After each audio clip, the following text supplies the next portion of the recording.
ಉತ್ತರ ಕನ್ನಡ ಜಿಲ್ಲೆಯ ಹೊನ್ನಾವರ ತಾಲೂಕಿನ ಈ ಗುಂಡುಬಾಳ ನದಿಯ ನೀರು ಉಕ್ಕಿ ಸುಮಾರು 50 ಮನೆಗಳಿಗೆ ಹಾನಿಯಾಗಿದೆ. ಜನ ಮನೆಯ ಮೇಲ್ಚಾವಣಿ ಮೇಲೆಲ್ಲ ಕುಳಿತುಕೊಂಡು ಒಂದು ಜೀವವನ್ನು ಉಳಿಸಿಕೊಳ್ಳೋ ಪರಿಸ್ಥಿತಿ ಇತ್ತು. ಮಳೆಯಿಂದ ಪಾಪ ಮನೆಯಲ್ಲಿದ್ದ ಔಷಧಿಗಳೆಲ್ಲವೂ ಕೂಡ ನೀರ್ಪಾಲಾಗಿದೆ.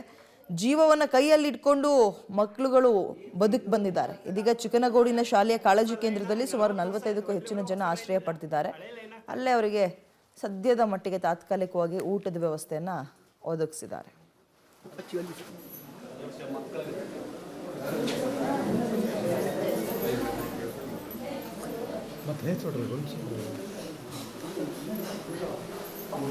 ಈಗ ನಾನು ತೀರ್ಮಾನ ಮಾಡಿದ್ದೇನೆ, ಇದು ಮತ್ತೆ ಬರುವ ವರ್ಷ ಈ ಪರಿಸ್ಥಿತಿ ಬರೋದಿಲ್ಲ. ಹೊನ್ನಾವರ ಭಾಗದಲ್ಲಿ ನಾವಿದ್ದೀವಿ. ಇಲ್ಲೂ ಕೂಡ ಹೊನ್ನಾವರ ಗುಂಡ್ಲುಬಾಳ ನದಿ ಇವತ್ತು ಉಕ್ಕಿ ಹರಿದಿರೋದ್ರಿಂದ ಸಾಕಷ್ಟು ಜನ ನಿರಾಶ್ರಿತರಾಗಿದ್ದಾರೆ. ಅವ್ರನ್ನೆಲ್ಲರನ್ನೂ ಕೂಡ ಕಾಳಜಿ ಕೇಂದ್ರಕ್ಕೆ ಕರೆದುಕೊಂಡು ಹೋಗಿರುವಂಥದ್ದು. ನಾವಿವತ್ತು ಕಾಳಜಿ ಕೇಂದ್ರದಲ್ಲಿದ್ದೀವಿ. ಇದು ಚಿಕ್ಕನಗೂಡು ಒಂದು ಗ್ರಾಮ. ಈ ಗ್ರಾಮಕ್ಕೆ ಸಂಪೂರ್ಣವಾಗಿ ಗುಂಡ್ಲುಬಾಳ ನದಿಯ ನೀರು ಹರಿದು ಬರುತ್ತಿರೋದ್ರಿಂದ ಸಾಕಷ್ಟು ಜನ ಈ ಭಾಗದಲ್ಲಿ ಸಂತ್ರಸ್ತರಾಗಿದ್ದಾರೆ. ಅವರೆಲ್ಲರನ್ನೂ ಕೂಡ ಈ ಭಾಗದಲ್ಲಿರುವಂತಹ ಕಾಳಜಿ ಕೇಂದ್ರಕ್ಕೆ ರವಾನೆ ಮಾಡಿರುವಂಥದ್ದು. ನೀವು ನೋಡ್ಬೋದು, ಈ ಭಾಗದಲ್ಲಿ ಚಿಕ್ಕ ಚಿಕ್ಕ ಮಕ್ಕಳು ಕೂಡ ಇದ್ದಾರೆ. ಇವರೆಲ್ಲರೂ ಕೂಡ ಇವತ್ತು ಕಾಳಜಿ ಕೇಂದ್ರದಲ್ಲಿ ಉಳಿತಾ ಇರುವಂಥದ್ದು. ಕಾಳಜಿ ಕೇಂದ್ರದಲ್ಲಿ ಸಾಕಷ್ಟು ಜನರು ಇರುವಂಥದ್ದು. ಯಾಕೆಂದರೆ ಸುಮಾರು 53ಕ್ಕೂ ಹೆಚ್ಚು ಕುಟುಂಬಗಳು ಈ ಭಾಗದಲ್ಲಿ ಇರುವಂಥದ್ದು. ಅಂಥದ್ರಲ್ಲಿ ಸುಮಾರು 43 ಜನ ಇವತ್ತು ಈ ಭಾಗದಲ್ಲಿ ಈಗ ಆಶ್ರಯವನ್ನು ಪಡೆದಿದ್ದಾರೆ.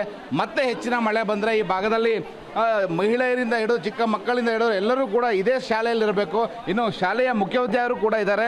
ಅವರು ಈ ಎಲ್ಲ ವ್ಯವಸ್ಥೆಯನ್ನು ನೋಡ್ಕೊಳ್ತಾ ಇರುವಂಥದ್ದು. ಹೆಚ್ಚಾಗಿ ಏನಾಗುತ್ತೆ ಅಂದರೆ ಮಳೆ ಬಂದಾಗ ಥಂಡಿ ಆಗ್ತದೆ, ಜ್ವರ ಬರ್ತದೆ, ಮತ್ತು ಮಕ್ಕಳು ಚಿಕ್ಕ ಚಿಕ್ಕ ಮಕ್ಕಳು ಇರ್ತಾರೆ, ಅಂಥವ್ರಿಗೂ ಕೂಡ ಸಮಸ್ಯೆ ಆಗ್ತದೆ. ಹಾಗಾಗಿ ಇಲ್ಲಿ ವೈದ್ಯಕೀಯ ಕೂಡ ವ್ಯವಸ್ಥೆಯನ್ನು ಮಾಡಲಾಗಿದೆ. ಎಲ್ಲ ವ್ಯವಸ್ಥೆಗಳನ್ನು ಕೂಡ ಸುಸಜ್ಜಿತವಾಗಿ ಮಾಡಿರುವಂಥದ್ದು. ಇನ್ನು ಇಲ್ಲಿ ಮುಖ್ಯವಾಗಿ ವೃದ್ಧರು, ಯಾಕೆಂತಂದರೆ ಪ್ರತಿ ಬಾರಿ ಮಳೆಯಿಂದ ಅನಾಹುತ ಆಗ್ತದೆ. ಈ ಭಾಗದಲ್ಲಿ ಸುಮಾರು ಒಂದು 25ಕ್ಕೂ ಹೆಚ್ಚು ಮಹಿಳೆಯರು, ವೃದ್ಧರು ಮತ್ತು ಭಾಳಷ್ಟು ಸಮಸ್ಯೆ, ಆರೋಗ್ಯ ಪೀಡಿತರು, ಅನಾರೋಗ್ಯ ಪೀಡಿತರು ಕೂಡ ಈ ಭಾಗದಲ್ಲಿ ಇರುವಂಥದ್ದು. ನೀವು ನೋಡ್ಬೋದು, ಇವರೆಲ್ಲರಿಗೂ ಕೂಡ ಇಲ್ಲಿ ವ್ಯವಸ್ಥೆಯನ್ನು ಮಾಡಿದ್ದಾರೆ. ವೈದ್ಯಕೀಯ ಚಿಕಿತ್ಸೆಯನ್ನು ಕೂಡ ಕೊಡಲಿಕ್ಕೆ ಸಿದ್ಧತೆ ಮಾಡಿರುವಂಥದ್ದು. ಉತ್ತರ ಕನ್ನಡ ಜಿಲ್ಲೆಯಿಂದ ಸಾಕಷ್ಟು ಮಳೆ ಆಗ್ತಾ ಇದೆ. ಮಳೆಯಿಂದಾಗಿ ಜನ ಪ್ರತಿದಿನ ಕಾಳಜಿ ಕೇಂದ್ರಕ್ಕೆ ಬರುವಂಥ ಪರಿಸ್ಥಿತಿ ಇದ್ದಾವೆ.